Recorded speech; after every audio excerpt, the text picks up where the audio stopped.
యేసయ్య మాట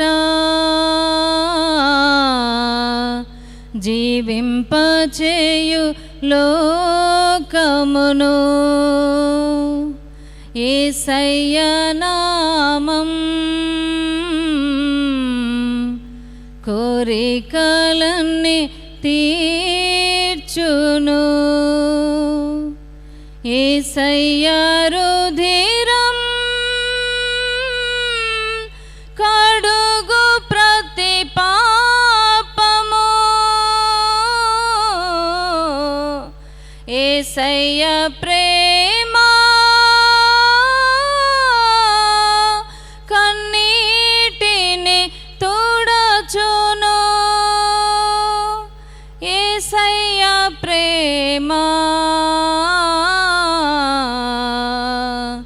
కన్నీటిని తుడచివేయును.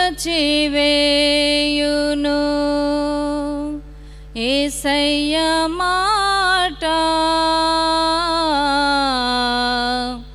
జీవింపచేయు లోకములో.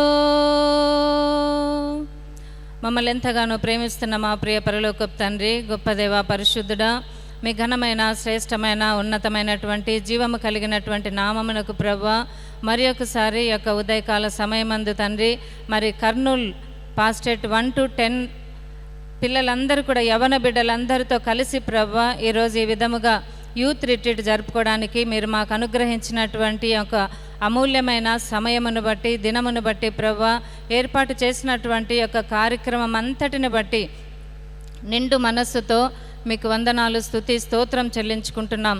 ఇంతవరకు ప్రభువా యవన బిడ్డలందరూ తండ్రి వారికి ఇచ్చినటువంటి చక్కటి స్వరములతో, బలముతో, మనస్సుతో ప్రభువా మిమ్మల్ని ఎంతగానో స్తుతించి ఆరాధించి ఉంటుండగా ప్రభువా స్తుతుల మీద ఆసీనుడైనటువంటి నా ప్రియ పరలోకపు తండ్రి, మరి ఒకసారి మీ నామాన్ని ఘనపరుస్తున్నాం, ప్రేమిస్తున్నాం, పూజిస్తున్నాం ప్రభువా, మిమ్మల్ని వేడుకుంటున్నాం తండ్రి. అందును బట్టి మీకు వందనాలు చెల్లించుకుంటున్నాం. చేరువచ్చిన యవన బిడ్డలందరినీ కూడా పేరు పేరున దీవించండి, ఆశీర్వదించండి ప్రభువా. ఈ యొక్క 1 day యూత్ రిట్రీట్లో ప్రభువా మీ సన్నిధిని ఇక్కడ ఉంచమని వేడుకుంటున్నాం తండ్రి. ఈ రిట్రీట్ అనేది ప్రభువా ఏదో పిల్లలు వచ్చారు, కొద్దిసేపు కూర్చున్నారు, వెళ్ళిపోయారు అనేది కాకుండా తండ్రి, మీ యొక్క మాట ద్వారా వీరి జీవితాలు మార్చబడులాగున కృప చూపించమని వేడుకుంటున్నాం. అవును తండ్రి, మీ మాటలో శక్తి ఉంది, మీ నామములో శక్తి ఉంది, మీ రక్తములో శక్తి ఉంది, మీ ప్రేమలో శక్తి ఉంది ప్రభువా. ఆ శక్తి బలముల ద్వారా తండ్రి ఈరోజు మా యవన బిడ్డలందరి హృదయములను, జీవితములను, పరిస్థితులను మార్చుమని తండ్రి, వారి జీవితాల్లో మీరు ఏ ఏ కార్యాలు చేయాలని ఆశపడుతున్నారో, ఏ ఏ కార్యాలు చేయాలని తలంచారో ప్రభా మీ వాక్యము ద్వారా చేరువచ్చిన బిడ్డలకు బయలుపరచమని, వారితో మాట్లాడమని వేడుకుంటున్నాం. మీ దీన దాసురాలిగా నిలబడినటువంటి నన్ను మీ సిలువ చాటున మరుగుపరుచుకొనండి. నా సొంత జ్ఞానము, సొంత తలంపులు, సొంత ఆలోచనలు, సొంత మాటలు కాకుండా ప్రభా కేవలము నన్ను మీ నోటి బూరగా మాత్రము వాడుకొని ప్రభా మీరు ఈరోజు చేరి వచ్చిన ప్రతి బిడ్డతో ఏమైతే మాట్లాడాలని ఆశపడుతున్నారో తండ్రి, ఆ యొక్క ప్రతి శ్రేష్టమైనటువంటి మాటను వినిపించండి. వినుటకు వారికి కావలసినటువంటి హృదయములను తెరవమని వేడుకుంటున్నాం. వారి హృదయాలు తెరవండి, మీ వాక్యము చేత నింపమని వేడుకుంటున్నాం. ఈ యొక్క సమయమును, ఈ పరిస్థితిని, బిడ్డల హృదయాలను మీ ఆధీనంలో ఉంచుకుంటూ మీరే మహిమ, ఘనత, ప్రభావాలు పొందుకొని చేరువచ్చిన బిడ్డలందరితో మాట్లాడి మరి ఒకసారి మీరే మహిమ, ఘనత, ప్రభావాలు పొందుకొనుమని యేసు నామంలో ప్రార్థించి వేడుకుంటున్నాం తండ్రి, ఆమెన్.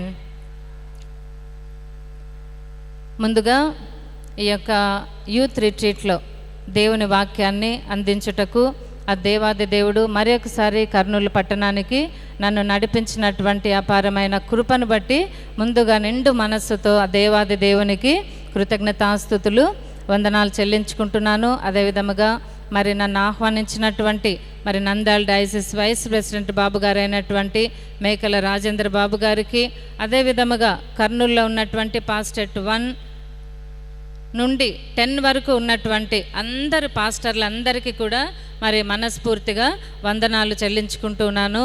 అదేవిధంగా మన మధ్యలోకి వచ్చినటువంటి మరి మా బంధువు చెప్పాలంటే మా అల్లుడైతాడు ప్రణీత్, అదేవిధంగా కుమార్ అన్నకు కూడా ప్రేమతో ఈ యొక్క నంద్యాల డయాసిస్లోనికి మరి కర్నూలు పాస్టేట్ 1 to 10లో జరుగుతున్నటువంటి యూత్ రిట్రీట్లోనికి ప్రేమపూర్వకముగా మిమ్మల్ని ఆహ్వానిస్తూ ఉంటున్నాము. అదేవిధముగా చేరి వచ్చినటువంటి యవన సహోదరులకు యవన సహోదరులందరికీ కూడా ప్రభు పేరట శుభములను తెలియచేస్తున్నాను. మరి ముఖ్యముగా నా తోటి సహోదరులైనటువంటి గురులమ్మ గారులకు, మరి షీబా గురులమ్మ గారికి, మరి లాంబట్ బాబు గురులమ్మ గారికి, గాంధీ బాబు గురులమ్మ గారికి, ఇంకా ఎవరెవరైతే ఉన్నారో మీ అందరికీ కూడా ప్రభు పేరట శుభములను తెలియచేస్తూ ఉంటున్నాను. మరి మనం వాక్యంలోనికి వెళ్ళినట్లయితే ఈరోజు వన్ డే యూత్ రిట్రీట్ని మనం జరుపుకుంటా ఉన్నాం కదా. మీరందరూ ఈ విధముగా రావడము, ఈ విధముగా ఈ యొక్క రిట్రీట్లో పాల్గొనడము, ఇంత గంభీరంగా మరి దేవుణ్ణి ఆరాధించడం, మీకు ఇచ్చినటువంటి స్వరముల ద్వారా, ఇంతవరకు పాటల ద్వారా దేవుణ్ణి ఆరాధించడం అనేది చాలా సంతోషకరమైనటువంటి విషయం. ఎందుకంటే దేవునికి ఇష్టమైనటువంటి దశ ఏది అంటే, ఏ దశ చెప్పండి? యవ్వన దశనే అన్నమాట దేవునికి ఇష్టమైనటువంటి దశ. ఎందుకు యవ్వన దశ అంటే ఇష్టం దేవునికి? ఈ దశలో ఏదైనా మీరు చేయగలరు అన్నమాట కదా. మీరు ఎట్లా బెండ్ కావాలంటే అట్లా బెండ్ అయ్యే దశ ఈ దశ. ముదిరిపోయిన వాళ్ళను దేవుడు ఏర్పరచుకోడు కదా. మనం మామూలుగా మార్కెట్ లేకపోతే కూడా చూడండి, ఒకసారి మనం మటన్ అడిగేటప్పుడు ఏం అడుగుతాము చెప్పండి? లేతగా ఉన్న మటన్ ఇవ్వండి అంటారు కదా. ఎందుకు? ముదిరిపోయిన మటన్ అసలు అడగం మనం కదా. ఎందుకంటే అది ఉడకడానికి కష్టమే, కొరికి తినడానికి కూడా కష్టమే. అంటే ఒక మామూలు ఫ్లెష్ దగ్గరే మనం అంత పర్టికులర్గా ఉంటాము. అయితే దేవుడు మన జీవితాల్లో కూడా యవనస్తులంటే చాలా ఇష్టం. అందుకే యేసుక్రీస్తు ప్రభువుల వారు కూడా యవన దశలోనే తనకు దేవుడిచ్చినటువంటి ఆ పనిని, ఆ యవన దశలోనే, ఆ 33.5 సంవత్సరాల లోపనే ఆ గొప్ప ఆ భారాన్ని, లోక రక్షణ అనేటువంటి ఆ యొక్క కార్యక్రమాన్ని అంతా కూడా పూర్తి చేసి, భూమి మీద నేను నిన్ను మహిమపరచుటకు నీవు నాకు ఇచ్చిన పనిని నేను సంపూర్తి చేసి తిని అని ఒక గొప్ప మాట చెప్పడము జరుగుతూ ఉంది. అంటే యవన దశలో మీరు ఏది అనుకుంటే అది చేయగలిగేటువంటి దశ యవన దశ. కాబట్టి ఈ దశలో మీరందరూ కూడా దేవుని యొక్క మరి చిత్తానికి లోబడుతూ, దేవుని యొక్క మాటలని ధ్యానం చేసుకుంటూ, మరి ఆయన చిత్తములో మీరందరూ కూడా వెళ్ళాలన్నది దేవుని యొక్క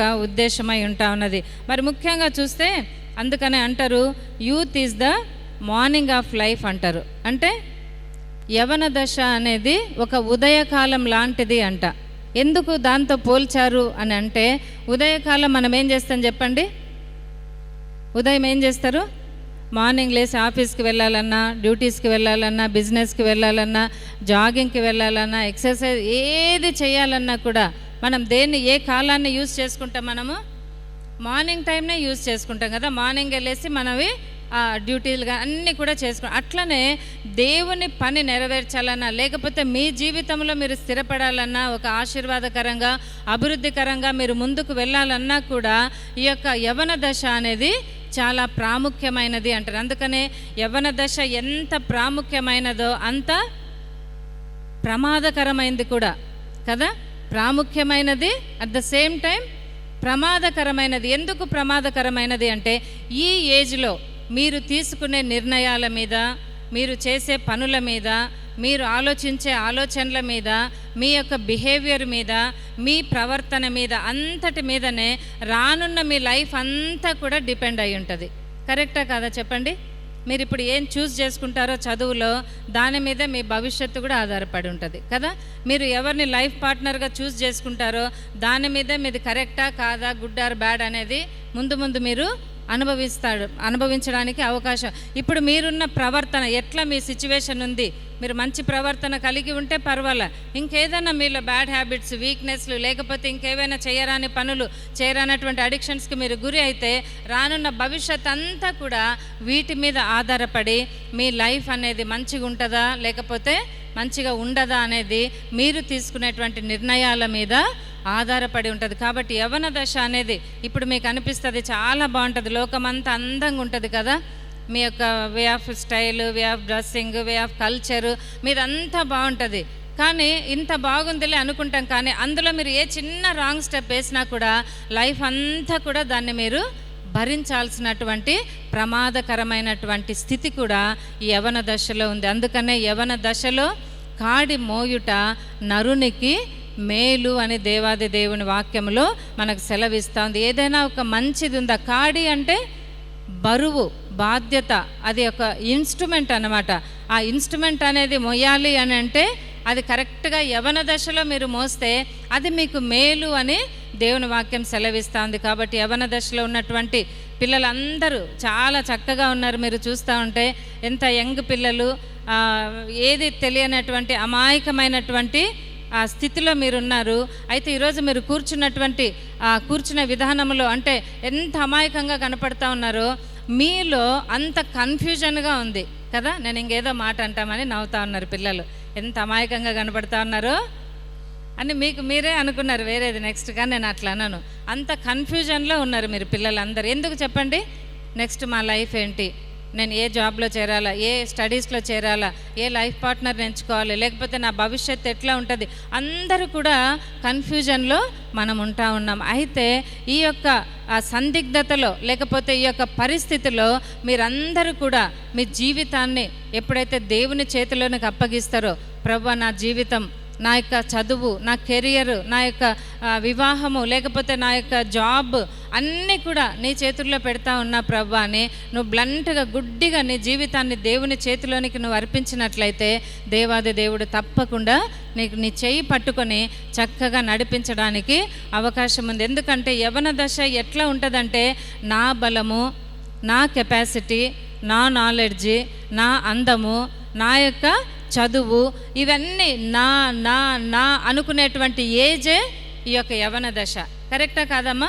మీ మీద మీకు ఎక్కువ కాన్ఫిడెంట్ ఉంటుంది. ఇప్పుడు నేను బాగా చదువుతా ఉన్నా, నేను అందరికంటే బాగున్నా, నేను అందరికంటే నాకు కొంచెం మంచి టాకెటివ్, బాగా మాట్లాడే స్వభావం ఉంది, లేకపోతే నేను అందరికంటే మంచి ఏదో ఒకటి, ఎంతసేపు మీకున్నటువంటి మీ తలాంతుల మీదనే మీకు ఆ కాన్ఫిడెంట్ ఉంటుంది. మీ మీద మీరు నమ్మకంతో జీవించే వయస్సు ఈ యవన దశ. అయితే ఈ యవన దశలో మీరేం చేయాలంటే, నేను కాదు ప్రభువా నీవు, నా జీవితంలో నా చదువు కాదు ప్రభువా నీ ప్రాధాన్యత, నా కెరియర్లో నీ యొక్క ప్రెజెన్స్ ఉండే, అన్నిటిలో కూడా దేవుణ్ణి ఎప్పుడైతే మీరు కలిగి ముందుకు పోతూ ఉంటారో అప్పుడు మీ జీవితం అంతా కూడా సాఫీగా కావడానికి అవకాశం ఉంది. అందుకనే ఈరోజు మనకి మన టాపిక్ కూడా ఏమిచ్చారు చెప్పండి? బాబు గారు మంచి మంచి టాపిక్స్ ఇస్తూ ఉంటారు కదా. మొన్న మనం క్యాండిల్ లైట్ సర్వీస్ చేసేటప్పుడు కుంబాయ అనేటువంటి టాపిక్ కదా, మళ్ళీ రీజనల్ ఉమెన్స్ ఫెలోషిప్ జరిగేటప్పుడు హాయల్ అనేటువంటి టాపిక్, ఈరోజు డునామిస్ కదా, అంతేనా? ప్రొనౌన్సియేషన్ కరెక్టేనా? డునామిసేనా, డునామిసా, ఏదో ఒకటి, డునామిస్ అనేటువంటి టాపిక్ని మనకి ఇవ్వడం జరిగింది. అంటే డునామిస్ అంటే ఇది ఒక గ్రీక్ వర్డ్ అంట. ఈ గ్రీక్ వర్డ్ని దీంట్లో ఇంగ్లీష్లో మనం చెప్పాలంటే డైనమైట్ లేదా డైనమిక్ పర్సన్, డైనమిక్ అనేటువంటిది అంటే ఒక శక్తివంతమైన లేకపోతే బలము కలిగినటువంటి అనేటువంటి మీనింగ్ ఇక్కడ వస్తుంది అనమాట డునామిస్ అనేటువంటి విషయంలో. సో దీని ద్వారా ఒక 2-3 అంటే ఆ శక్తి, ఆ బలం అంటే ఎట్లాంటిది, ఎటువంటి బలం, ఎటువంటి శక్తి అనేది మనం బైబిల్ రెఫరెన్స్లోనే చూసుకుంటే అపోస్తుల కార్యములు 1వ అధ్యాయం 8వ వచనంలో చూస్తే, పరిశుద్ధాత్మ మీ మీదికి వచ్చినప్పుడు మీరు శక్తిని పొందుదురు అని ఉంది కదా. మార్నింగ్ ఏమైనా చెప్పారమ్మా బాబు గారు? ఇవి వింటే చెప్పండి, నేను నెక్స్ట్ లైన్ వెళ్తా. దీని గురించి ఎక్స్ప్లెయిన్ చేసినారా? ఓకే. ఎందుకంటే మళ్ళీ సో పరిశుద్ధాత్మ మీ మీదికి వచ్చినప్పుడు మీరు శక్తిని పొందెదరు. సో ఆ శక్తి అనేది డునామిస్ అన్నమాట. ఏ శక్తి అది? దేవుని నుండి వచ్చినటువంటి పరిశుద్ధాత్మ శక్తి ఏదైతే ఉందో దాన్ని ఏమంటారు చెప్పండి? డునామిస్ అంటారు అన్నమాట కదా. అది రెండవదిగా చూస్తే తర్వాత మన హీలింగ్లో కూడా మార్కు రాసినటువంటి సువార్త 5వ అధ్యాయము 30వ వచనంలో చూస్తే, యేసు తనలో నుండి శక్తి బయలు వెళ్ళనని తనలో తాను గ్రహించి, యేసుక్రీస్తు ప్రభువుల వారు తనలో నుండి శక్తి వెళ్ళిందని ఎప్పుడు గ్రహిస్తారు చెప్పండి? ఒక ఉమెన్ వచ్చి తనకు హెల్త్ బాగాలేక యేసయ్య వస్త్రపు చెంగును పట్టుకుంటే అంతమంది రష్లో కూడా తన శక్తి బయటికి వెళ్ళింది అని తనను తాను గ్రహిస్తాడు. సో ఏ శక్తి అయితే బయటకు వెళ్ళి 12 సంవత్సరాల నుండి బాధపడుతున్నటువంటి ఒక ఉమెన్ను బాగా చేసిందో ఆ శక్తిని ఏమంటారు చెప్పండి? మీరు మాట్లాడండి, మాట్లాడితే మీకు కూడా బాగుంటుంది, లేకపోతే వచ్చేస్తుంది సైతాన్. ఏ రూపంలో వస్తుంది చెప్పండి? మనం కాఫ్ సిరప్ మెడిసిన్ వేసుకుంటే ఏమొస్తుంది వెంటనే? కదా, డ్రౌజీగా అయిపోతారు అనమాట. మీరు చూస్తూ ఉన్నట్లే ఉంటుంది కానీ మీరు ఎప్పుడో కాబట్టి ఏదైనా అడిగినప్పుడు ఆన్సర్ ఇవ్వండి, మీకు కూడా బాగుంటుంది. ఏం చెప్తా ఉన్నా నేను, ఏ శక్తి అయితే యేసయ్యలో నుండి వెళ్ళిందో ఆ శక్తిని ఏమంటారు చెప్పండి? డునామిస్ అంటారు కదా, డునామిస్ అంటారు. అదే ఇంకొకటి 3వలో చూస్తే బలహీనతలో కూడా ఈ డునామిస్ ఎట్లా ఉందో చూసినట్లయితే 2వ కొరింథీయులకు రాసిన పత్రిక 12వ అధ్యాయము 9వ వచనంలో చూస్తే అక్కడ దేవుని మాట ఉంది, నా కృప నీకు చాలు, బలహీనత యందే నా శక్తి పరిపూర్ణ మగుచున్నది అంటా ఉన్నాడు. కాబట్టి ఇక్కడేముంది? బలహీనతలో బలపరిచేటువంటి శక్తి, దాన్ని కూడా ఏమంటారు చెప్పండి? డునామిస్ అంటారు అన్నమాట. కాబట్టి ఎన్ని డునామిస్, ఎన్ని శక్తులు, ఏ టైప్ ఆఫ్ శక్తులు మనం ధ్యానం చేసినాం చెప్పండి? పరిశుద్ధాత్మ శక్తి కదా, స్వస్థపరిచే శక్తి, తర్వాత బలపరిచే శక్తి. సో చివరిగా చూసినట్లయితే ఏమన్నా రీసౌండ్ వస్తూ ఉందమ్మా? వాయిస్ లేదు కదా. చివరిగా చూసినట్లయితే రోమీలకు రాసిన పత్రిక 1వ అధ్యాయము 16వ వచనంలో చూస్తే, ఏలయనగా నమ్ము ప్రతివానికి రక్షణ కలుగుటకు సువార్త దేవుని శక్తి అయి ఉన్నది. సో ఇప్పుడు మనం అనుభవించేటువంటి శక్తి ఏది చెప్పండి? గాస్పల్ పవర్, అంటే సువార్త శక్తి. ప్రతి ఒక్కరికి కూడా ఇప్పుడు మనం అందరం కూడా ఏ శక్తి ద్వారా మనం బలపడతా ఉంటాం చెప్పండి? యేసయ్య మనకి ఇప్పుడు నిలబడి ఏమన్నా మాట్లాడుతూ ఉన్నారా మన దగ్గర ఉండి? దేని ద్వారా మనం బలం పొందుతా ఉంది చెప్పండి? సువార్త, ఈ యొక్క పరిశుద్ధ గ్రంథం, ఇందులో ఉన్నటువంటి ప్రతి మాట. అందుకనే నేను పాడినటువంటి ఆ కోరస్లో కూడా ఏముంది చెప్పండి? యేసయ్య మాట లోకాన్ని జీవింపచేస్తుందంట. సో కాబట్టి సువార్తలో ఉన్నటువంటి ఆ శక్తి ఈరోజు మనలను జీవింపచేస్తూ ఉంది. ఆ శక్తి, ఆ గాస్పల్ పవర్ వచ్చేసి డునామిస్ అని మనం అంటా ఉన్నాము. కాబట్టి ఈ డునామిస్ అనేది పరిశుద్ధాత్మ రూపములో మన మధ్యకు వస్తూ ఉంది. మనకు అనారోగ్యంలో ఉన్నప్పుడు స్వస్థపరిచే రూపంలో ఈ శక్తి వస్తూ ఉంది. తర్వాత మన బలహీనతల్లో మనల్ని బలపరచుటకు ఈ శక్తి వస్తూ ఉంది. ఈరోజు నా జీవితాలను మార్చుటకు కూడా సువార్త రూపంలో ఈ శక్తి మన మధ్యలోనికి వచ్చి మనల్ని అందరినీ కూడా బలపరుస్తూ ఉంది. కాబట్టి అటువంటి డునామిస్ అంటే దేవుని శక్తి లేకపోతే దేవుని బలము అనేటువంటి ఆ టాపిక్ని, ఆ అంశాన్ని మనం తీసుకొని ఈరోజు మనము వాక్యముని ధ్యానం చేసినట్లయితే దేవుడు తన వాక్యం ద్వారా మనందరితో కూడా మాట్లాడడానికి ఇష్టపడతా ఉన్నాడు. అందుకనే ఈ శక్తి ఎక్కడ నుండి వస్తుంది అంటే ఎట్లా వస్తుంది చెప్పండి? ఈ శక్తి ఎక్కడ నుండి వస్తుంది? ఇంట్లో కూర్చొని సెల్ ఫోన్లు పట్టుకుంటే వస్తుందా? టీవీలు పెట్టుకుంటే వస్తుందా?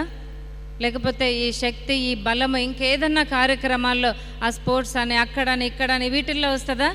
కొన్ని పెద్ద పెద్ద డిగ్రీలు చేసి పెద్ద పెద్ద డాక్టరేట్లు తీసుకొని, లేకపోతే నువ్వు అనుకున్నవన్నీ సాధించి దానిలో వస్తుందా ఈ శక్తి? దేనిలో రాదు. కానీ యెహోవా యందు ఎప్పుడైతే నీవు ఆనందిస్తావో, ఎప్పుడైతే నువ్వు యెహోవాలో జీవించడం అనేది నేర్చుకుంటావో, అప్పుడు ఈ యొక్క ఆనందం, ఈ యొక్క బలము, ఈ శక్తి అనేది నీకు వస్తుంది. ఇది ఎక్కడుంది చెప్పండి రెఫరెన్స్? మీరు బాగా కంఠత వాక్యాలు నేర్చుకోవాలి యవ్వన బిడ్డలందరూ కూడా.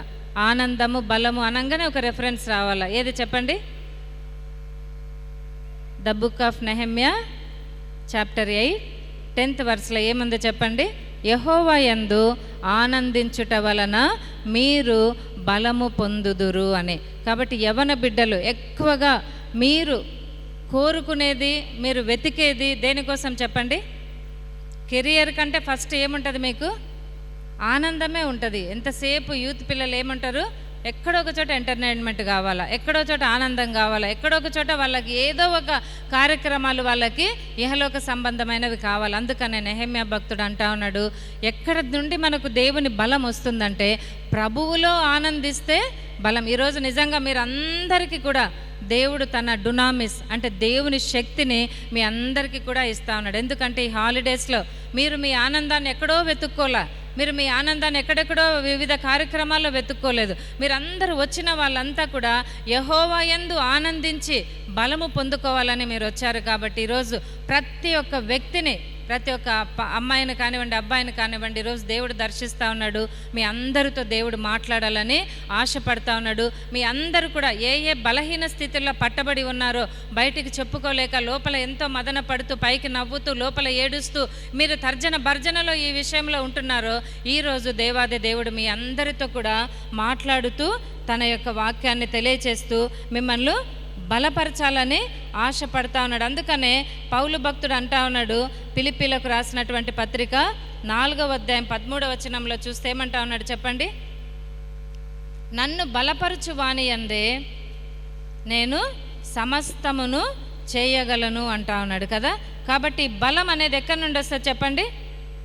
దేవుని నుండి వస్తుంది. కాబట్టి పౌలు భక్తుడు కూడా అంటా ఉన్నాడు, నన్ను బలపరచువాని యందు నేను సమస్తము చేయగలను అంటా ఉన్నాడు. కాబట్టి ఈరోజు మరి ముఖ్యముగా బలము అంటే మనం అనుకుంటా ఉంటాం శారీరక బలం అనే కదా. శారీరకంగా అయితే ఇప్పుడు చాలామంది యూత్ పిల్లలు బాగా గమనిస్తూ ఉంటాం కదా, మేము కూడా శారీరక బలం అని ఎన్నెన్ని అవన్నీ చూసుకుంటా, ఎక్సర్సైజ్లు, జిమ్లు, మంచి మంచి ఫుడ్, ఆ తర్వాత ఇవన్నీ కూడా చేసుకుంటా శారీరకంగా ఒక మంచి పర్సనాలిటీ కలిగి ఉండాలి అని ప్రయాసపడతా ఉన్నారు. అయితే ఈ బలం అనేది శారీరకంగా కాదు, కానీ ఆధ్యాత్మికంగా, మానసికంగా, శారీరకంగా కూడా మనకు కావాలి అంటే ఇది కేవలము దేవుని ద్వారానే వస్తుంది. యూత్కి అందరికీ తెలుసు కదా, బ్రూస్లీ అనేటువంటి వ్యక్తి కదా. అతను ఏమంటారు ఇంకొక మన తెలుగు లాంగ్వేజ్లో? కండల వీరుడు అంటాడు. అతడు ఏం నేర్పించాడు ప్రపంచానికి? బ్రూస్లీ అనేటువంటి వ్యక్తి కరాటేని, కుంఫుని నేర్పించిండు కదా. ప్రతిరోజు అతని జీవితం అంతా కూడా బ్రతికినన్ని రోజులు తన టైం అంతా దేంతో స్పెండ్ చేసేవాడంటే తన పర్సనాలిటీని కాపాడుకోవడం, మంచి కండలు తెచ్చుకోవాలి, ఆ రోజు కావాల్సిన విద్య నేను నేర్పియాలి ప్రజలకి, నన్ను నేను మంచిగా ఒక కండల వీరుడిగా ప్రపంచానికి కనపరుచుకోవాలి నాలాంటి వ్యక్తి అని ఆయన 24 hours కూడా తన శరీరమును ఏ విధంగా బలపరుచుకోవాలి, తన శరీరమును ఏ విధంగా అందంగా కనపరుచుకోవాలి, తన శరీరము ద్వారా ప్రపంచాన్ని ఏ విధంగా అట్రాక్ట్ చేసుకోవాలి అని ఎప్పుడు కూడా తన శరీరం మీద కాన్సన్ట్రేట్ చేసి ఎక్కువ టైం అంతా దాని మీదే వెచ్చించేవాడంట. ఒకానొక రోజు ఆయన గర్ల్ ఫ్రెండ్ ఆయన తినేటువంటి ఆహారంలో విషాన్ని, పాయిజన్ను పెట్టి ఆయనకి ఇచ్చినప్పుడు ఏమైపోయింది? ఇన్ని రోజులు కాపాడుకున్న శరీరము ఒక్క నిమిషంలో కొలాప్స్ అయిపోయింది, అతను చనిపోవడం జరుగుతుంది అన్నమాట కదా. సో దీని ద్వారా ఏమర్థమైంది మనకి? శరీరం మీద ఎక్కువ మనము కాన్సన్ట్రేట్ చేయకూడదు. దినమంతా, సంవత్సరాలన్నీ కూడా ఎంతసేపు నా శరీరం బాగుండాలి, నాకు, మనం ఆడపిల్లలు కూడా కదా, ఎంతసేపు మనకు ఎక్కువ మన ఎదురుగా ఎవరు ఉంటారు చెప్పండి? మిర్రర్ ఉంటుంది కదా. ఎక్కువ సమయం దాని మీదనే, ఎక్కువ సమయం బాయ్స్ ఎక్సర్సైజులు, జిమ్లు మంచిదే చేయాలా, కానీ అదే సమయంలో దేవుని మీద కూడా మనం ఆధారపడితే నిజంగా అది చాలా ఉన్నతంగా దేవుడు మనల్ని ఆశీర్వదించడానికి అవకాశం ఉంది. మీరు చూడండి, పామరులైనటువంటి పేతురు, యోహానులు ఏమైనా సర్టిఫికెట్లు సంపాదించిండ్రా? వాళ్ళకేమైనా చదువు వచ్చా అండి? పేతురు, యోహానుకి ఏమీ రాదు కదా.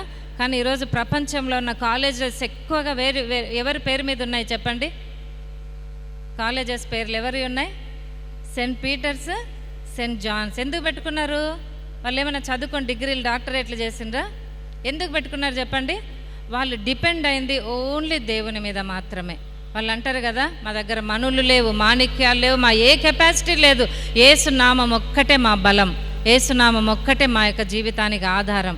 అట్లా మీ జీవితాన్ని, మీ యవన బలాన్ని, మీ యవన జ్ఞానాన్ని, మీ యవన తలాంతులను దేవుని మీద ఎప్పుడైతే మీరు డిపెండ్ అవుతారో, నిజంగా మీరు ఏ డిగ్రీలు మీకు ఎక్కువ లేకపోయినా, దేంట్లో అయినా మీరు ఫెయిల్ అయినా, ఎందులో అయినా మీరు తక్కువలో ఉన్నా కూడా దేవుడు మిమ్మల్ని ఉన్నతంగా నిలబెట్టడానికి అవకాశం ఉంది. కాబట్టి అటువంటి శక్తిని, బలమును మనం పొందుకోవాలన్నది దేవుని యొక్క ఉద్దేశం అంటా ఉంది.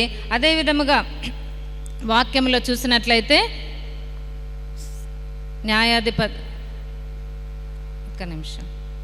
న్యాయాధిపతుల గ్రంథము 6వ అధ్యాయము 11వ వచనం నుండి 16 వచనముల వరకు మనం చదివినట్లయితే అక్కడ ఒకసారి చూడండి. 12వ వచనం చదవండి.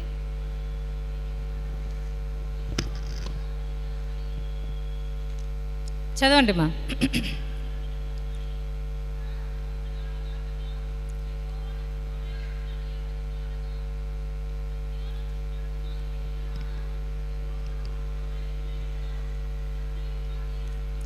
చాలుమా.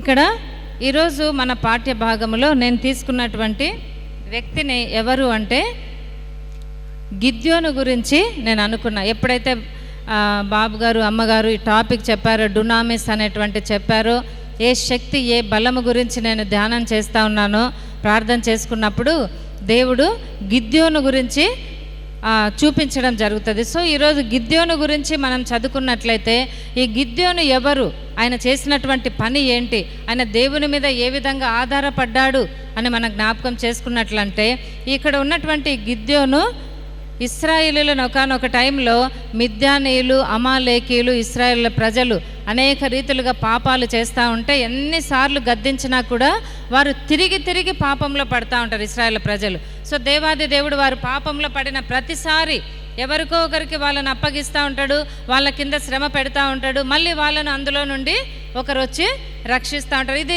జరుగుతూ ఉన్నటువంటి కాలంలో మరి మిద్యానీయులు, అమాలేకీయులు ఇశ్రాయేల్ ప్రజలను భయంకరంగా వారు బాగా పంట పండించుకొని ఉంటారు. వెంటనే కరెక్ట్గా కోతకాలం టైంకి వచ్చి ఆ పంట అంతా వాళ్ళు తీసుకుంటారు. మంచిగా పశువులు అవన్నీ సమకూర్చుకుంటూ ఉంటారు.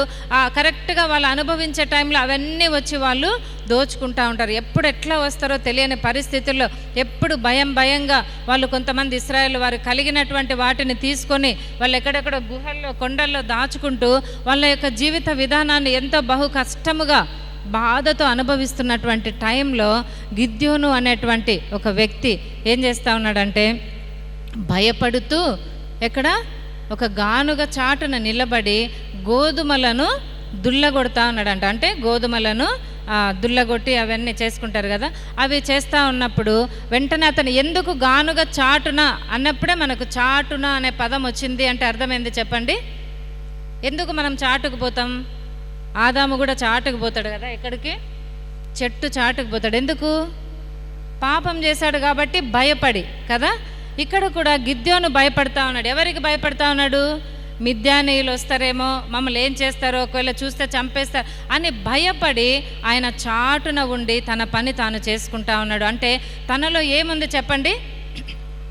తన మీద తనకి కాన్ఫిడెంట్ లేదు, నేనేమైనా చేయగలను అనే కాన్ఫిడెంట్ లేదు. తన మీద తనకి నేను బలహీనుడను, నాలో ఏ యోగ్యత లేదు, నేను ఎందుకు పనికిరాను, నేను ఎవ్వరికి యూజ్ కాను, నేను వేస్ట్, నేను కాబట్టి నా జీవితం ఏదో సాగిపోవాలి అంటే అక్కడ కొద్ది రోజులు ఇక్కడ కొద్ది రోజులు దాక్కొని ఆ పని చూసుకొని వెళ్ళిపోవాలి అనేటువంటి మైండ్ సెట్తో గిద్యోను ఆ యొక్క గానుగ చాటున గోధుమలు దుల్లగొడతా ఉన్నప్పుడు దేవుని దూత ప్రత్యక్షమై ఏమంటా ఉంది చెప్పండి? ఏమని సంబోధిస్తూ ఉంది? పరాక్రమము గల బలాఢ్యుడా అని సంబోధిస్తూ ఉంది. ఈరోజు కూడా యవన బిడ్డలుగా ఉన్నటువంటి మీరు, లేకపోతే యవన బిడ్డలుగా ఉన్నటువంటి ఇక్కడ కూర్చున్నటువంటి మీరు అందరూ కూడా మీకు మీరు అనుకోవచ్చు, ప్రభా నాలో ఏ యోగ్యత లేదు ప్రభా, నాకు సరిగా చదువు రాదు, నాకు సరిగా టాలెంట్ లేదు, నేను సరిగా ఇతరులతో ధైర్యంగా నిలబడి మాట్లాడలేను, లేకపోతే నేను సరిగా నాకు పాటలు రావు, లేకపోతే నాకు సరిగా మైండ్కి ఎక్కడం లేదు చదువు, లేకపోతే నేను అనుకున్న ఉద్యోగాన్ని సాధించలేకపోతాను, నేను వీక్ ప్రభా, నేను వేస్ట్ ప్రభా, నాకు ఏం కాదు ప్రభా, నేను ఎందుకు పనికిరాను ప్రభా అని ఈరోజు నీలో నువ్వు అనుకుంటూ ఇక్కడ కూర్చున్నావేమో, ఈరోజు మీ అందరితో ఎవరైతే బలహీనంగా తనను తాను అనుకొని నా వల్ల ఏమి కావడం లేదు, నేను ఎందుకు, నాలో ఏ క్వాలిటీ లేదు అని నిన్ను నువ్వు డిగ్రేడ్ చేసుకుంటూ ఇక్కడ కూర్చున్నావో ప్రభువు ఈరోజు మీ అందరితో మాట్లాడుతూ ఉన్నాడు. ఏమంటా ఉన్నాడు చెప్పండి? నిన్ను నువ్వు బలహీనపరుచుకునే ప్రతి బిడ్డతో దేవుడు మాట్లాడే మాట ఏంటంటే, పరాక్రమము కలిగినటువంటి బలాఢ్యుడా, పరాక్రమము కలిగినటువంటి బలాఢ్యురాలా అని ఈరోజు దేవుడు సంబోధిస్తూ ఉన్నాడు మిమ్మల్ని.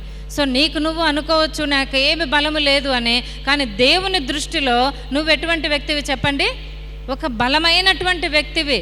దేవుని చేతిలో నువ్వు ఒక్కసారి నీ జీవితాన్ని ఆయన చేతిలో పెడితే ఆయన ఒక పవర్ఫుల్ వెపన్గా నిన్ను వాడుకోవాలని ఆశపడతా ఉన్నాడు. నువ్వేమనుకుంటా ఉన్నావంటే ఇహలోక సంబంధమైన ఈ సర్టిఫికెట్లు, ఇహలోక సంబంధమైనటువంటి కార్యక్రమాలు, ఇహలోక సంబంధమైనటువంటి ఈ యొక్క ప్రోగ్రామ్స్, వీటన్నిటిలో నువ్వేమి యూజ్ కావడం లేదని, నేను ఎందుకు పనికిరానని నిన్ను నువ్వు అక్కడ పెట్టుకొని ఉన్నావేమో. ప్రభు అంటా ఉన్నాడు, అటువంటి బలహీనమైన జీవితాన్ని ఈరోజు నా చేతుల్లో పెట్టు.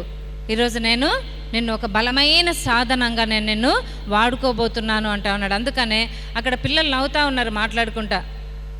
దయచేసి కాన్సన్ట్రేట్ చేయండి వాక్యం మీద. మళ్ళీ ఇది పోతే మళ్ళీ మీకు దొరకదు. వచ్చి కూర్చున్నారు కాబట్టి నవ్వుకోవద్దండి, టైం వేస్ట్ చేయొద్దండి, ఒక అర్ధ గంటలో అయిపోతుంది, దయచేసి వాక్యం మీద కాన్సన్ట్రేట్ చేయండి. సైతాను అట్లా డైవర్ట్ చేస్తూ ఉంటుంది. ఎందుకంటే మీరంటే దేవునికి ఎంత ఇష్టమో సైతానికి కూడా అంతే ఇష్టము. సైతాను కూడా ముసలోళ్ళ దగ్గరికి, పిల్లల దగ్గరికి ఎక్కడికి పోతుంది చెప్పండి? మీ దగ్గరికే పోతుంది, మిమ్మల్ని డిస్టర్బ్ చేస్తుంది. ఎందుకంటే మీరు ఏమాత్రం మీ జీవితాన్ని ప్రభువుకు అప్పగిస్తే గొప్ప గొప్ప కార్యాలు జరుగుతాయి, ప్రపంచాన్ని తలకిందులు చేసే కార్యాలు జరుగుతాయి. అందుకని మిమ్మల్ని ఎట్టి పరిస్థితిలో దేవుని మాటలు వినకుండా సైతాన్ ఎంతసేపు మిమ్మల్ని ఎంటర్టైన్ చేయడానికి ఎక్కడెక్కడో తీసుకొని వెళ్తూ ఉంటారు. దయచేసి మీ మొబైల్స్ పక్కన పెట్టుకోనండి, అటు ఇటు మాట్లాడుకోవద్దండి. అందరూ తలలు పైకెత్తండి. అందరు తలలు దించుకున్నారు అంటే అర్థం ఏంటి చెప్పండి? మీరు మొబైల్ పట్టుకున్నారు వెనకల. పట్టుకున్న వాళ్ళే తలలు ఎక్కువ దించి చార్జ్ చేస్తూ ఉంటారు ఎవరితోన్నా. దయచేసి అందరు ఇక్కడ చూడండి, మీరు వచ్చింది కూర్చొని వెళ్ళడానికి కాదు. కాబట్టి తప్పకుండా వాక్యాన్ని వినాలా, వాక్యం ద్వారా మీరు కొన్ని విషయాలైనా గ్రహించాలి. సో ఇక్కడ కూడా బలహీన స్థితిలో ఉన్నటువంటి గిద్యోనును ప్రభు అంటా ఉన్నాడు, ఏమంటా ఉన్నాడు?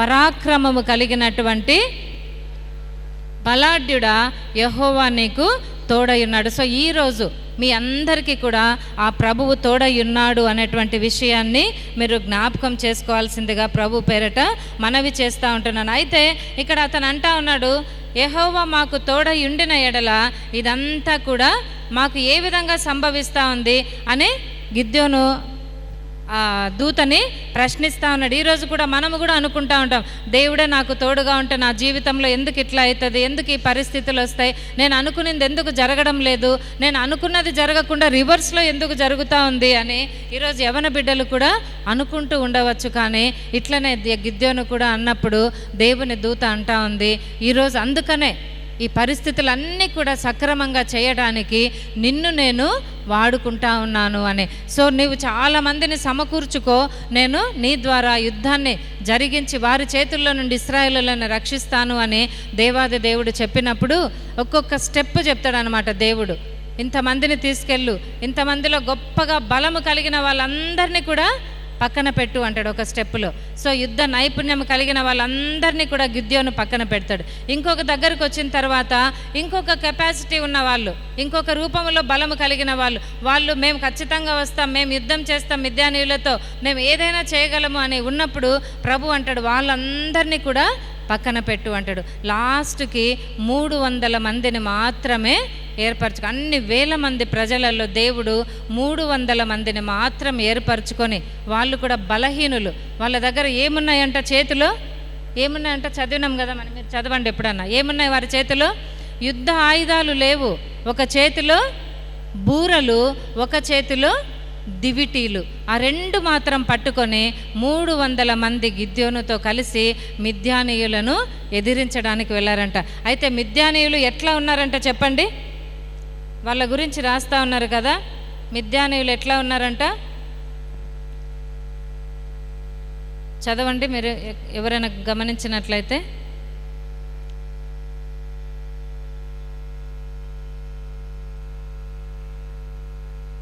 మిద్యానీయులు లెక్కకు ఇసుక రేణువులంతా వలె, వాళ్ళందరూ కూడా ఒంటెలలో అయితేనేమి, సైన్యములు అయితేనేమి, అందరూ కూడా మిడుతల వలె ఉన్నారంట. మిడుతలు ఎట్లయితే వేల కొలది మిడుతలు ఒక దగ్గర చేరితే ఎట్లుంటాయో అట్లా ప్రజలు, వాళ్ళ ఇన్స్ట్రుమెంట్లు, వాళ్ళ యొక్క అనిమల్స్ అవన్నీ కూడా యుద్ధానికి వాళ్ళందరూ కూడా వేల కొలది ఇసుక రేణువుల వలె అందరూ కూడా మిడుతల వలె అక్కడ ఉన్నారంట. కానీ వాళ్ళని ఎదిరించుటకు ఇక్కడ వచ్చిన సైన్యం ఎంతమంది చెప్పండి? గిద్యోనుతో కలిసి 300 మంది మాత్రమే. అయితే వాళ్ళందరూ కూడా యుద్ధ నైపుణ్యం అంటే వాళ్ళల్లో ఏ ఇన్స్ట్రుమెంట్ లేకపోయినా కూడా కేవలము దేవుని యొక్క నామాన్ని బట్టి, దేవుని మీద ఆధారపడ్డం బట్టి వారందరూ కూడా ఎక్కడికి వెళ్తా ఉన్నారు? యుద్ధానికి వెళ్ళి ఆ బూరలు ఊది ఆ యొక్క దివిటీలు పట్టుకొని, అక్కడ వాళ్ళ చేతుల్లో ఖడ్గము లేదు కానీ గిద్యోను ఖడ్గము, యెహోవా ఖడ్గము అని వారందరూ కూడా కేకలు వేస్తూ ఉన్నప్పుడు ఆ శత్రు సైన్యముల వాళ్ళు ఏం చేస్తూ ఉన్నారంటే వాళ్ళ చేతుల్లో ఉన్న ఖడ్గములతో ఒకరిని ఒకరు పొడుచుకొని ఆ సైన్యం అంతా కూడా చనిపోవడం జరుగుతూ ఉంది.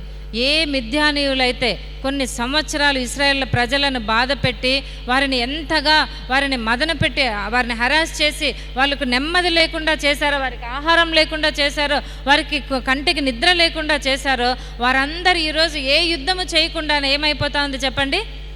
ఎవరి కత్తులతో వాళ్ళే పొడుచుకొని అటుపక్క శత్రు సైన్యం అంతా కూడా చనిపోయినట్లుగా చూస్తున్నాం. సో దీని ద్వారా మనం నేర్చుకోవాల్సినటువంటి విషయం ఏంటంటే, ఈ గిద్యోను తన బలాన్ని, తన పరాక్రమమును, తన తెలివిని, తన జ్ఞానమును అంతా కూడా దేవుని చేతిలో పెట్టి, దేవుడు ఎట్లా నడిపిస్తూ ఉన్నాడో, నువ్వు ఇంతమందిని తీసుకెళ్ళొద్దు అంటే, అట్లయితే నేను ఎట్లా ప్రభా, ఇంతమంది వీళ్ళంతా మంచి యుద్ధం చేసేవాళ్ళు, నేను అట్లా పోలేను, అట్లా ఆర్గ్యూ చేయాలా? కానీ ఏం చేయడు. దేవుడు ఎట్లా చెప్తా ఉన్నాడు, వీళ్ళు కూడా వద్దు, వీళ్ళందరికీ కెపాసిటీ ఉంది, రేపు వీళ్ళు గెలిస్తే నా బలం వల్ల, నా శక్తి వల్ల మేము గెలిచాము, కానీ దేవుడు కాదు అని నన్ను మర్చిపోయే అవకాశం ఉంది. కాబట్టి ఈ బలము, ఈ శక్తి మీద ఆధారపడిన వ్యక్తులను అందరినీ పక్కన పెట్టండి. ఎవరైతే బలహీనులుగా ఉండి దేవుని మీద ఆధారపడి దేవుని యొక్క బలాన్ని, దేవుని శక్తిని ఎవరైతే పొందుకుంటారో వారిని మాత్రమే తీసుకెళ్ళు అని చెప్తే, దేవుడు ఎట్లా చెప్పాడో అదే రీతిగా గిద్యోను పాటించి గొప్ప విజయాన్ని ఇశ్రాయేలు ప్రజలకి అందించడం జరిగింది. సో ఈరోజు మన జీవితాల్లో కూడా నాకు అన్నీ ఉన్నాయి, నాకు మంచి చదువు ఉంది, కెపాసిటీ ఉంది అని అనుకుంటే నువ్వెక్కడ ఉన్నావు అక్కడే ఉంటావు. నువ్వెంత నీ కెపాసిటీ ఉన్నా కూడా దేవునిని నువ్వు దూరం పెడుతూ నీ యొక్క ప్రతిభ మీద నువ్వు ఆధారపడతా ఉన్నావు. కాబట్టి అంత సక్సెస్ఫుల్గా నువ్వు ముందుకు వెళ్ళలేవు. కాబట్టి నువ్వెంత ఉన్నా కూడా, నువ్వెంత బాగా చదివినా, ఎంత టాలెంటెడ్ పర్సన్ అయినా, నువ్వు దేవుని దగ్గరకు వచ్చి ప్రవ్వా, నాకున్న ఈ టాలెంట్, నాకున్న ఈ జ్ఞానము, నాకున్న ఈ చదువు, నాకున్న ఈ అందము, నాకున్నటువంటి ప్రతి ఒక్క ఈ యొక్క కెపాసిటీ అంతా నీ చేతుల్లో పెడతా ఉన్న ప్రవ్వా, గిద్యోను వలె నన్ను ఈరోజు బలపరిచి ఒక పరాక్రమము కలిగినటువంటి యుద్ధ వీరుడుగా నువ్వు నన్ను మార్చు ప్రవ్వా అని ఎప్పుడైతే యవన బిడ్డలుగా మనం ప్రార్థన చేస్తామో, మన జీవితాలు దేవునికి అప్పగిస్తామో, దేవుడు తప్పకుండా మీ జీవితాలని ముందుకు నడిపించి సక్సెస్ ఇవ్వడానికి సిద్ధంగా ఉన్నాడు. కాబట్టి ఆ విధంగా గిద్యోను వల్ల మీరు అందరూ కూడా దేవుని మీద డిపెండ్ కావాలి. అట్లనే బైబిల్లో ఒక నెగిటివ్ పాత్ర కూడా ఉంది. ఇట్లనే తమ బలం చూసుకొని ఆ బలం మీదనే ఆధారపడి దేవుడిచ్చిన ఆ బలమును, శక్తిని దేవుని కొరకు కాకుండా తన కొరకు యూజ్ చేసుకున్నటువంటి వ్యక్తి కూడా ఒక అతను ఉన్నాడు. ఎవరు చెప్పండి? ఎవరు చెప్పండి? సంసోను మనందరికీ తెలుసు. మనం టక్కున చెప్పేటువంటి పేరు సంసోను. కరెక్ట్. అది. ఇంకా ఎవరున్నారు చెప్పండి? ఇంకా సంసోను గురించి కరెక్టే. దేవుడు తనకు ఎంతగానో బలం ఇస్తే ఆ బలాన్ని దేవుని కొరకు యూజ్ చేయకుండా తన యొక్క సొంత ఆశలకు యూజ్ చేస్తూ ఉన్నాడు. దేవుని యొక్క ఉగ్రతకు గురవుతాడు, మళ్ళీ పశ్చాత్తాపడతాడు. సో నేను అతని గురించి చెప్పడం లేదు ఈరోజు. ఇంకొక వ్యక్తి కూడా ఉన్నాడు, మొట్టమొదటి పరాక్రమము కలిగినటువంటి వ్యక్తి. క్లూ ఇచ్చినా చెప్పండి? బైబిల్లో మొట్టమొదటి పరాక్రమము కలిగినటువంటి వ్యక్తి. నాకు చాలా సంతోషం, ఎందుకంటే మీరు ఏదో ఒక పేరు అయితే చెప్తా ఉన్నారు సైలెంట్గా ఉండకుండా. సో మీకు తెలుసు వీళ్ళందరివి. సౌలు, తర్వాత సంసోన్, ఇంకా ఆలోచించండి కొంచెం. దావీదు. ఓకే, దావీదు మొట్టమొదటి అని క్లూ ఇచ్చిన నేను. అభిషేక్ కాదు అమ్మా. ఎవరు చెప్పు, మళ్ళీ చెప్పండి. Very good. నిమ్రోదు. ఇక్కడ విన్నారా? మొట్టమొదటి అనే పదం వచ్చింది అంటే ఎక్కడికి పోకూడదు, మీరు ఎక్కడ ఉండాలా? జెనసిస్లోనే ఉండాలా. మొట్టమొదటి అని వచ్చినప్పుడు ఇక్కడే ఉండాలి. దీంట్లోనే మొట్టమొదటివన్నీ కూడా మనకు దొరికిపోతాయి కదా. సో మొట్టమొదటి పరాక్రమము కలిగినటువంటి వ్యక్తి ఎవరు చెప్పండి? నిమ్రోదు. ఎక్కడున్నాడు నిమ్రోదు? బైబిల్లో ఆదికాండము 10వ అధ్యాయము 8 నుండి 2 వచనాలు మనం గమనించినట్లయితే అక్కడ నిమ్రోదు గురించి వ్రాయబడింది. నిమ్రోదు ఎవరు అంట? నోవహు యొక్క ముని మనుమడు నిమ్రోదు కదా. నోవహు యొక్క 3 కుమారులు షేము, హాము, యాపేతు అని ఉంటే, హాము యొక్క కుమారుడైనటువంటి కూషు ఆయనకు కలిగినటువంటి కుమారుడు నిమ్రోదు. ఇతను నోవహు యొక్క ముని మనుమడుగా మనం చూస్తూ ఉన్నాం. భూమి మీద మొట్టమొదటి పరాక్రమశాలిగా. చదవండి ఒకసారి ఆదికాండము 10వ అధ్యాయము 8వ వచనం చదవండి.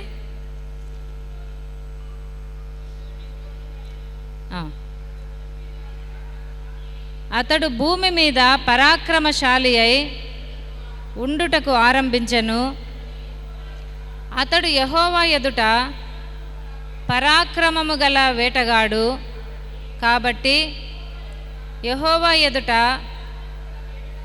పరాక్రమము గల వేటగాడైన నిమ్రోదు వలె అను లోకోక్తి కలదు. చాలుమా. కాబట్టి ఇక్కడ ఏముందంట, ఎవరు ఈ నిమ్రోదు అంటే, నిమ్రోదు అనేటువంటి మాటకు అర్థం కూడా ఏమంటే తిరుగుబాటుదారుడు, అంటే రెబల్ అన్నమాట. రెబల్ అనేటువంటి మీనింగ్ వచ్చేటువంటి అర్థము కలిగినటువంటి నిమ్రోదు మొట్టమొదట భూమి మీద పరాక్రమము కలిగినటువంటి బలాఢ్యుడు. ఇతడు కూడా పరాక్రమవంతుడంట. ఎటువంటి వాడంట అతడు? యెహోవా ఎదుట పరాక్రమము గల వేటగాడు. యెహోవా ఎదుట పరాక్రమము గల వేటగాడు అంటే అందరూ కూడా ఏమంటా ఉన్నారంట, మామూలుగా పరాక్రమము కలిగినటువంటి వ్యక్తి అని మనం ఎవరిని అంటాము? దేవుణ్ణి అనాలి కదా. ప్రభువా నువ్వు పరాక్రమము కలిగినటువంటి దేవుడివి అని మనం దేవుణ్ణి ప్రైజ్ చేస్తాం. అయితే ఇక్కడ ప్రజలు నిమ్రోదును అనేవాళ్ళంట పరాక్రమము కలిగినటువంటి వ్యక్తి అని. అంటే అంతగా దేవుని ఎదుట దేవునికి వ్యతిరేకంగా జీవిస్తూ తన సొంత శక్తి మీద, తన సొంత బలము మీద, తన సొంత జ్ఞానము మీద ఆధారపడినటువంటి వ్యక్తిగా ఇక్కడ నిమ్రోదును మనం చూస్తున్నాం. అయితే దేవుడు మొట్టమొదటి ఆ పరాక్రమవంతుడిగా బలశాలిగా నిమ్రోదును సృష్టించినప్పుడు అతడు మాత్రము ఆ బలాన్ని, ఆ శక్తిని మిస్యూజ్ చేసుకున్నట్లుగా మనం ఎట్లా మిస్యూజ్ చేసుకున్నాడు, ఎట్లా అతను దేవునికి వ్యతిరేకంగా పనిచేశాడు అంటే అతడు కొన్ని రాజ్యాలను, కొన్ని ప్రదేశాలను కట్టించాడు. వాటిలో భాగంగా ఒకానొక టైంలో ఇశ్రాయేలుతో వీళ్ళందరూ కూడా ప్రజలతో ముందుకు వెళ్తూ ఉన్నప్పుడు ఒక పెద్ద మైదానం కనపడుతుందంట వీళ్ళకి.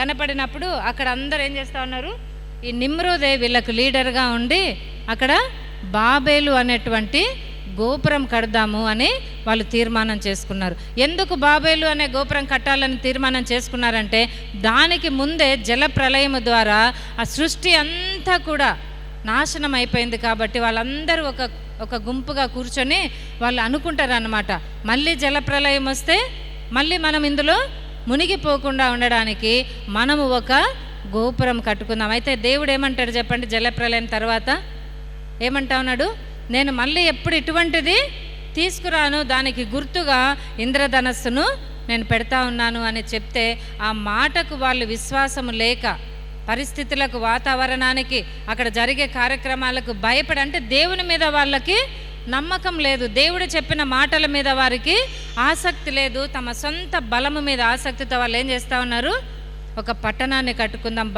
బాబేలు గోపురాన్ని కట్టుకుందాము, కట్టుకొని మనమందరం కూడా ఆ గోపురంలోనే నివసిద్దాం, మన పిల్లలు కూడా ఎత్తుగా ఆకాశం అంటుకునేటట్లు కట్టుకుందాం, ఆకాశం వరకు పోయి దేవుణ్ణి కూడా మనం దేవునితో మాట్లాడేంతగా మనము ఎదిగిపోయి మనం ఎక్కడికి పోకుండా, భూమి మీద అక్కడికి ఇక్కడికి పోకుండా ఇందులోనే మనం కాపురం ఉందాం, ఇందులోనే మన పిల్లలు ఉండాలి అని ఒక ఆలోచన చేసి అక్కడ ఉంటారు. అందులో ఏం తప్పు ఆలోచన ఉంది అని అనుకుంటా ఉన్నారా మీరు? ఏముంది చెప్పండి అందులో తప్పు ఆలోచన? మేమందరం ఇక్కడ యూనిటీనే కదా అక్కడ ఉండేది, మేమందరము గోపురంలోనే ఉంటాము, ఎక్కడికి పోకుండా అని యూనిటీగా ఉండాలనుకున్నారు. అది కరెక్టా కాదా చెప్పండి? కరెక్టేనా? ఎందుకు కాదు? అదే ఏం గాడ్స్ వర్డ్ ఏది అది? ఓకే. సో ఇంకా ఇక్కడ వాళ్ళు ఎందుకు యూనిటీగా ఇక్కడే ఉండాలని ఎందుకు అనుకున్నారు అంటే దేవుడు ఆదాముతో నోవహుతో ఇచ్చినటువంటి వాగ్దానము, ఆశీర్వాదం ఏది చెప్పండి? ఏమిచ్చిండు ఆదాముతోను నోవహుతోను? మీరు ఫలించి అభివృద్ధి పొంది భూమిని విస్తరింప చేయండి అనే వాగ్దానం ఇస్తాడు కదా. అంటే ఏం చేయాలా? ఈ భూగోళాన్ని అంతటిని మానవులతో నింపాలా, విస్తరింప చేయండి, మీరు ఫలించండి, అభివృద్ధి పొందండి, పంటలు పండించుకోండి, పిల్లలను కనండి, చెట్లను నాటించుకోనండి, ఇల్లు కట్టించుకోనండి. ఇర్మియా గ్రంథం 29లో కూడా ఉంటుంది. అన్నీ చేసుకొని మీరు బాగా తినండి, సంతోషంగా విస్తరించండి, మేము దేవుణ్ణి స్తుతించండి అంటాడు. అయితే వీళ్ళు ఏం చేస్తూ ఉన్నారు? ఇక్కడ నిమ్రోదు వీళ్ళకి ఏం గైడెన్స్ ఇస్తూ ఉన్నాడు?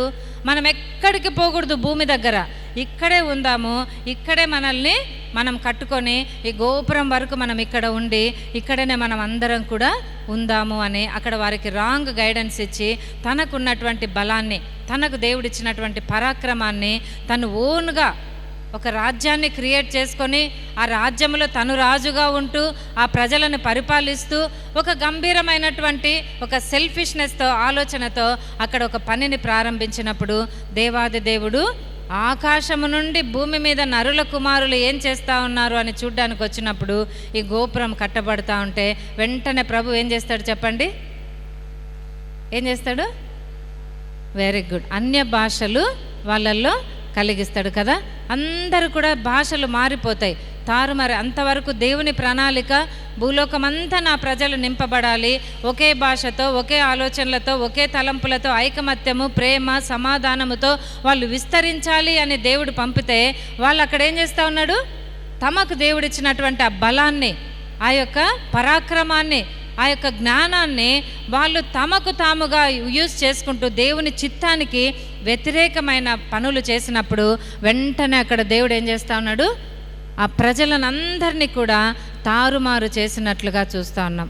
ఇక్కడ నిమ్రోద్ ఇచ్చినటువంటి గైడెన్స్ ద్వారా, నిమ్రోద్ ఇచ్చినటువంటి ఈ యొక్క తలంపు ద్వారా, నిమ్రోద్ చేయవలసినటువంటి యొక్క పనుల ద్వారా భాష అంతా కూడా ఏమైపోయింది?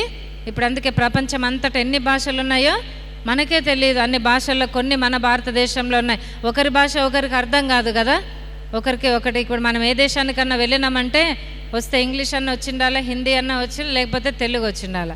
ఇంకా తమిళం, కన్నడ, ఇంకెక్కడికన్నా రష్యా, జర్మనీ పోయినామంటే మనకి ఏం అర్థం కాదు, సైగలు చేసుకుంటూ ముందుకు పోవాల్సిందే ఉంటుంది కదా. ఎందుకు అంత జరిగింది అంటే అక్కడ ఉన్నటువంటి దేవుడు వారికి ఇచ్చినటువంటి బలాన్ని, పరాక్రమాన్ని వాళ్ళు దేవుని కొరకు ఉపయోగించకుండా దేవునికి వ్యతిరేకంగా ఉపయోగించినట్లుగా, వ్యతిరేకంగా ఉపయోగించడం ద్వారా ఏమైపోయింది చెప్పండి? పరిస్థితులన్నీ కూడా గందరగోళం అయిపోయినాయి, పరిస్థితులన్నీ కూడా తారుమారైనట్లుగా చూస్తాను. సో ఈరోజు యవన బిడ్డలుగా ఉన్నటువంటి మీరు ఆలోచించాల్సిన విషయం ఏంటంటే, మీకు దేవుడిచ్చినటువంటి ఈ యొక్క యవన దశ, బలము, జ్ఞానము, ఏమైతే దేవుడు మీకు ఇచ్చిన తలాంతులు ఉన్నాయో అవి కేవలము దేవుని మీద ఆధారపడి దేవుని కొరకు మాత్రమే మీరు ఉపయోగించుకోవాలా. నీ కొరకు సెల్ఫిష్నెస్తో నేనేదో చేస్తా, నేనేదో చేయబోతా అని నువ్వు ఏదేదో ప్రయాసపడినా ప్రయాసలాగే ఉంటుంది, కానీ అది ఎంతసేపు కూడా అది ముందుకు వెళ్ళడానికి అవకాశం ఉండదు. అందుకనే ప్రసంగిలో తన దావీదు కుమారుడు సొలొమోను మహారాజు అంటాడు కదా, ప్రసంగి గ్రంథము 11వ అధ్యాయం 9వ వచనంలో ఏమంటాడు? యవనుడా, నీ యవ్వనమందు సంతోషపడము, నీ యవ్వన కాలమందు నీ హృదయము సంతుష్టిగా ఉండనిమ్ము, నీ కోరిక చొప్పున, నీ దృష్టి యొక్క ఇష్టము చొప్పున ప్రవర్తింపుము.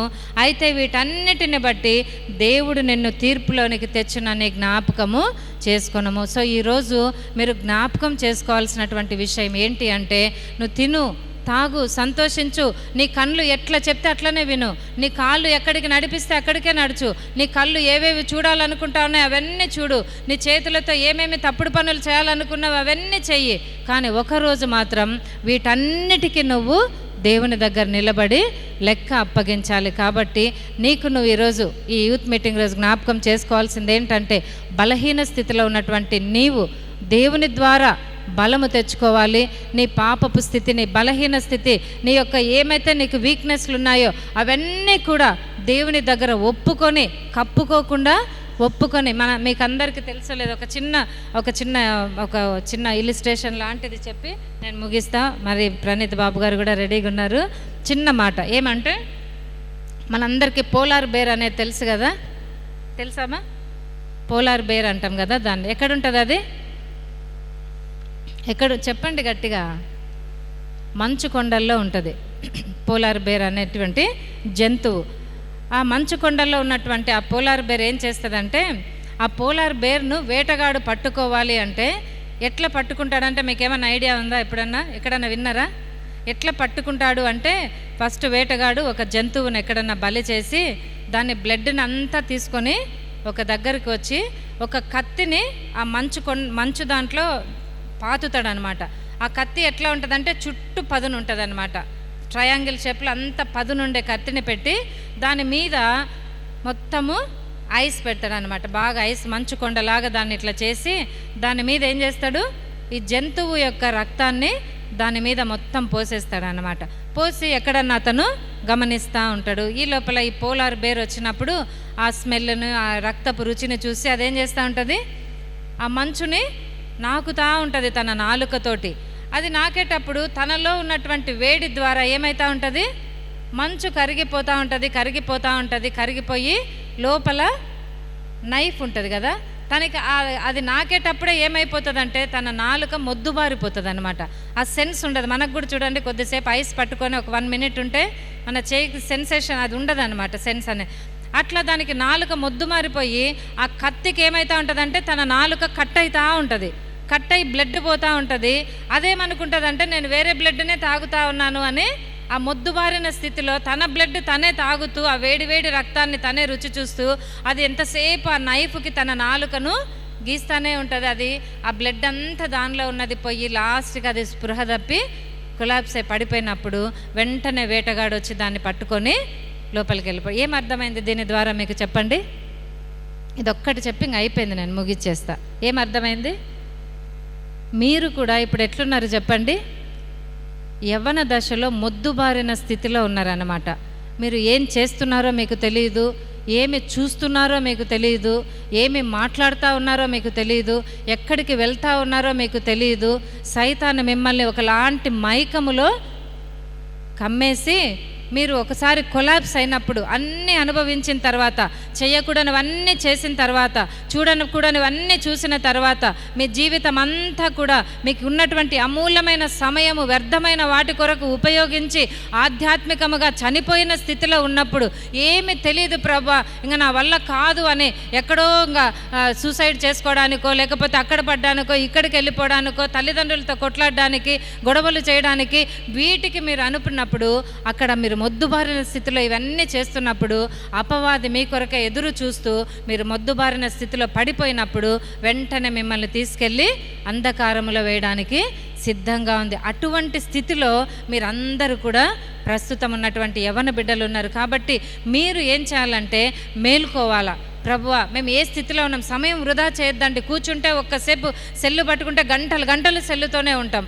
ఒక వ్యక్తులతో ఎక్కడన్నా గంటలు ఆడ కూర్చుంటే వాళ్ళతోనే గంటలు మీకున్నటువంటి అమూల్యమైన సమయంలో ఇంతసేపు వ్యర్థంగా ఉపయోగించే కంటే ఒక్క 10 నిమిషాలు దేవుని దగ్గర ప్రార్థన చేస్తే నిజంగా దేవుడు మీ జీవితాలనే మార్చివేస్తాడు. సో ఈరోజు అడగండి, ప్రభా ఒకవేళ నా జీవితం మొద్దుబారిపోయిందేమో, నాకే తెలియడం లేదేమో, నేను ఏం చేస్తున్నానో, ఎక్కడున్నానో, ఎటువంటి స్థితిలో ఉన్నానో, ఈరోజు నువ్వు నన్ను పట్టుకో ప్రభా.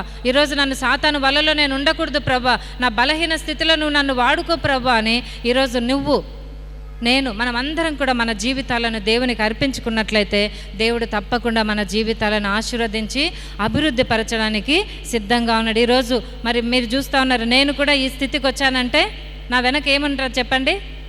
మీ స్టేజ్ దాటుకొనే వచ్చినా కదా నేను యవ్వన దశలో. మేమందరం చెప్తే మీరు వినాలి, ఎందుకంటే అనుభవపూర్వకముగా మేము ఇవన్నీ దాటుకొని వచ్చిన స్థితి మాది కదా. కాబట్టి పెద్దవాళ్ళు చెప్పినప్పుడు ఎప్పుడు నెగ్లెక్ట్ చేయొద్దండి. నేను కూడా బాల్యం నుండే నాకు ఇష్టం దేవునితో గడపాలి. ప్రతి విషయంలో కూడా నేను చెప్పాలంటే చదువుల్లో నేను ఏ డిగ్రీలు చేయలేదు, మామూలు డిగ్రీనే. నాకు పెద్ద చదువులు కానీ పెద్ద పాష్ లైఫ్ లేదు, ఏమి లేదు. ఒక మామూలు అమ్మాయిని. అయితే ప్రతి విషయంలో కూడా నేను చాలాసార్లు ఉమెన్ ఫెలోషిప్లో కూడా చెప్పాను, ఎప్పుడు నేను దేవునితో కాంటాక్ట్ అవుతూ ఉంటాను ఎక్కువగా. నేను ఊరికే మనసులో మీతో మాట్లాడుతూ ఉన్నా, నవ్వుతూ ఉన్నా, అందరిలో ఉన్నట్లే ఉంటా. కానీ నేను ఎప్పుడు కూడా ప్రభువా నేను ఇప్పుడు ఏం చేయాలా, ఎట్లా మాట్లాడాలా, ఎవరితో స్నేహం చేయాలా, ఎట్లా ఉండాలా, నాకు ఇది రాదు. ఎప్పుడు నేను దేవునితో లోపల మాట్లాడుకున్నట్లే ప్రతి విషయంలో కూడా నేను డిపెండ్ అవుతానే ఉంటా దేవుని మీద. నాకు తెలియకుండానే ఆ స్వభావము వచ్చేస్తూ ఉంటుంది. ఎక్కువగా ఏదైనా వచ్చిన శోధన వెంటనే బైబిల్ తీసుకుంటా, ప్రభువా నాతో మాట్లాడు అంట. ప్రతి విషయంలో కూడా నేను వాక్యం మీదనే డిపెండ్ అవుతూ ఉంటా. యెషయా గ్రంథము 40 నుండి 35, 40, 45, 50 ఈ అధ్యాయాలన్నీ కూడా నాకు కంటత అనమాట. అంటే వాటిల్లో దేవుడిచ్చే ప్రతి వాగ్దానాన్ని నేను నా జీవితంలో ఇవ్వు ప్రభా, తెలిసి తెలియని ప్రార్థన, తెలిసి తెలియని ఆలోచనలు, తెలిసి తెలియని డిపెండ్ కావడం, నాకేం తెలియకపోయినా ఏదో దేవుని మీద డిపెండెన్స్ ఏమీ లేదు నా దగ్గర. అయితే ఈరోజు ఎక్కడిచ్చిండు చెప్పండి? లైఫ్ టైంలో ఇంకా నాకు చాలు ప్రభా ఈ దీవెన అన్నంత వరకు ఇంకా నాకు అవసరంలా. నెక్స్ట్ ఇంకా నాకు ఒక మంచి ఉన్నతమైన స్థానంలో కదా, ఒక బిషప్ అమ్మగా ఈరోజు నిలబెట్టాడు అంటే ఒకేసారి నన్ను తీసుకుపోయి నిలబెట్టాల. ఎక్కడ నుండి మనం దేవుని మీద ఎంతగా డిపెండ్ అవుతామో, మనుషుల మీద డిపెండ్ కావద్దండి. ఎంతసేపు మనుషుల దృష్టిలో పడాలా, వాళ్ళనేదో మనం చేసుకోవాలా, వాళ్ళతో వద్దు. దేవునితోనే మీరు మాట్లాడండి. దేవుని మీదే మీ బలహీనతలు అన్నీ వేయండి. నేను కూడా చాలా బలహీనురాల్ని, నాకు ఒక ఇది రాదు, అది రాదు, చదువు రాదు సరిగా, ఎట్లా ప్రభా ఏంటి ఇది, మామూలు డిగ్రీ నేను చేసింది, నేనేం పెద్దగా లేదు, నార్మల్ వ్యక్తిని నేను, ఏంటి ప్రభా, ఎప్పుడు దేవునితో మాట్లాడుకునేదాన్ని. ఈరోజు దేవుడు తన పరిచర్యలోనే ఉన్నతమైన స్థానంలో ఎక్కడ చూసినా కూడా ఒక మంచి బిషప్ అమ్మగా ఒక మంచి పేరు తెచ్చుకొని ఈరోజు నిలబడ్డాను అంటే కేవలం దేవుని మీద ఆధారపడ్డం మాత్రమే. కాబట్టి ఈరోజు మీరు కూడా మీ యవన బలాన్ని, యవన జీవితాన్ని, యవన సమయాన్ని వృధా చేయొద్దండి. ఈరోజే దేవుడిని అడగండి. గడిచిపోయిన అన్నీ వదిలేసేయండి. దేవుడు అంటాడు కదా, మీ పాపాలు నేను చూడను, మీ బలహీనతలు చూడను, అవన్నీ నా వీపు వెనకటి భాగంలో వేసేసినా అంటాడు. మీ పాపాలు ఏవి గుర్తుపెట్టుకోడు దేవుడు. ఈరోజే నిన్ను చూస్తూ ఉన్నాడు. సో ఈరోజు నువ్వు నలిగిపోయి కరిగిపోయి దేవుని పాద సన్నిధిలో ప్రార్థన చేసి, ప్రభువా మరి నా పాపపు స్థితిని తీసివేసి నన్ను కూడా ఒక మంచి వ్యక్తిగా, ఒక ఉన్నతమైన వ్యక్తిగా మార్చు అని నువ్వు దేవుని మీద డిపెండ్ అయితే, నీ బలము మీద డిపెండ్ కాకుండా ఈరోజు అడ్డునామిస్ అనేటువంటి ఆ శక్తి, ఆ బలము నన్ను కమ్ముకొని జీవితంలో మీరు ఉన్నతంగా నిలబడి మీరు కూడా మీ జీవితం ద్వారా ఇతరులకు సాక్ష్యం చెప్పగలిగే విధానంలో దేవుడు మిమ్మల్ని మార్చడానికి సిద్ధంగా ఉన్నటువంటి కృప పరిశుద్ధాత్మ దేవుడు మీకు అందరికీ కూడా దయచేయనుగాక. ఆమెన్. చిన్న ప్రార్థన చేసుకొని ముగించుకుందాం. మా ప్రభువా, మా దేవా, విత్తబడినటువంటి ఈ వాక్యం ప్రభువా వ్యర్థమైపోకుండా ఇక్కడ కూర్చున్నటువంటి మా యవన బిడ్డలందరి జీవితంలో నెరవేరునట్లు కృప చూపించమని వీరి హృదయాలను తెరవండి. సాతానుకు ఎక్కడ చోటు లేకుండా ప్రభా మీ సన్నిధిని ఇక్కడ ఉంచినాయన. ఈరోజు జరుగుతున్నటువంటి మీటింగ్ అంతటిలో ప్రతి మాట ద్వారా యవన బిడ్డల హృదయాలను మీరు ప్రేరేపించండి. వారిని ఒక బలమైన సాధనాలుగా వాడుకునండి. మరి నెక్స్ట్ ప్రభా ప్రణీత్ బ్రదర్ వాక్యాన్ని అందించడానికి సిద్ధపడుతూ ఉంటుండగా బిడ్డ నోటిని, తలంపులను, హృదయాన్ని మీ వాక్యము చేత నింపి ప్రభా బిడ్డలకు ఒక చక్కటి సందేశాన్ని అందించేటువంటి సాధనంగా నిలబెట్టమని, జరిగిన కార్యక్రమం అంతటి మీ ఆధీనంలో ఉంచుకొనమని యేసు నామంలో ప్రార్థించి వేడుకుంటున్నాం తండ్రి. ఆమేన్. మరి ఒకసారి మీ అందరికీ వందనాలు చెల్లిస్తున్నాను. ఇచ్చిన అవకాశాన్ని బట్టి ఆ దేవాది దేవునికి వందనాలు చెల్లిస్తూ